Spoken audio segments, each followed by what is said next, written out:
शेखावाटी सहित सीकर जिले के किसान बिजली का निजीकरण के खिलाफ जमकर प्रदर्शन कर रहे हैं और किसानों का आरोप है कि सरकार को बिजली का निजीकरण बंद कर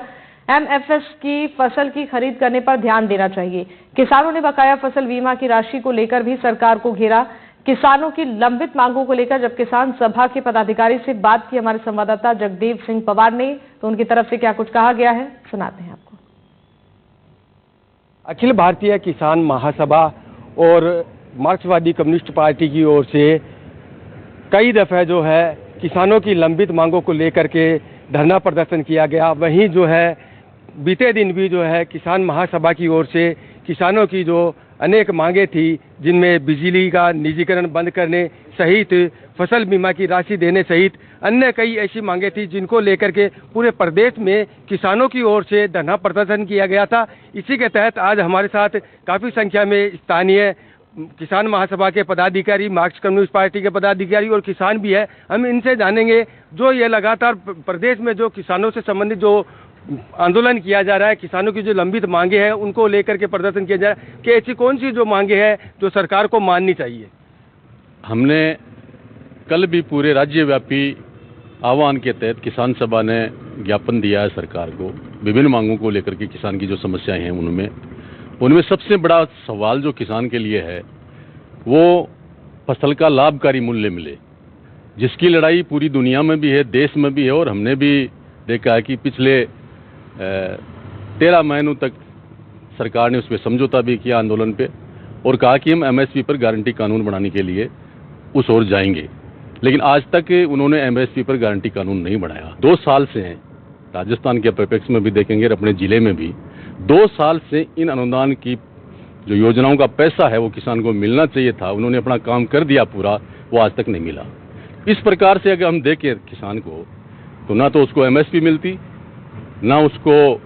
फसल बीमा क्लेम का कोई मुआवजा मिलता, ना उसको कृषि विभाग की जो योजना है उनका पैसा मिलता। तो ये जो मांगे हैं उनको लेकर के हमने किया है। मैं खास तौर से जो बिजली का निजीकरण करने की दिशा में सरकार बढ़ रही है और इसके लिए केंद्र सरकार ने बिजली अधिनियम 2020 जो रखा है उसके प्रावधानों के अनुसार तमाम देश में जो बिजली है वो निजी हाथों में सौंप दी जाएगी और उस दिशा में सरकारें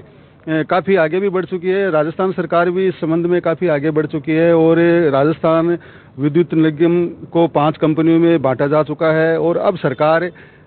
पूर्णतया इसको निजी हाथों में सौंपने और स्मार्ट मीटर लगा करके और आगे बढ़ने की जो कोशिश कर रही है, उससे न केवल आम उपभोक्ता बाकी जो कृषि और ग्रामीण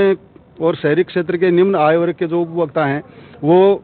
बड़ी संख्या में बिजली से वंचित हो जाएंगे। वो जिस तरह से मीटर में सरकार घोषणा नहीं करके और सरचार्ज के नाम से, उसमें स्थायी शुल्क के नाम से लगातार बढ़ोतरी कर रही है। अगर बात करें यहाँ के स्थानीय किसानों की समस्याएं, तो ऐसी इसके अलावा भी ऐसी कई समस्याएं, जैसे कोई पानी की समस्या है या इसके अलावा ऐसी कौन कौन सी समस्या है जो सरकार को जल्द ही जो है इनका निदान करना चाहिए। पहली तो सबसे बड़ी समस्या यहाँ के किसानों की पानी की है। अभी सीकर में पूरा इलाका डार्क जोन में आ गया है, पानी की कोई व्यवस्था नहीं है। तो सबसे बड़ी समस्या तो ये खेती की यही आएगी आगे चलकर कि पानी नहीं बचेगा तो खेती कैसे होंगे। सरकार को सबसे पहले पानी की व्यवस्था करनी चाहिए और आजकल एक किसानों को आपस में लड़ाने के लिए चारागाह के अंदर से रास्ता के लिए रोका जा रहा है सरकार द्वारा, वो भी नहीं रोके जाने चाहिए क्योंकि ये हज़ारों वर्षों से, पीढ़ियों से ये रास्ते हैं। सरकार को इनका भी समाधान करना चाहिए। धन्यवाद।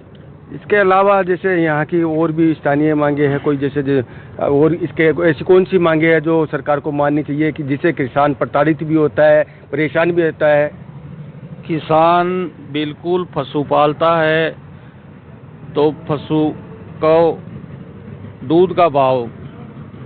जितना खर्चा आता है उतना दूध का भाव नहीं मिलता है। खड़ का भाव बहुत आसमान पर है, चूरी का भाव आसमान पर है और एक बेईमानी की बोतल पानी की भी 20 रुपया में है और गाय का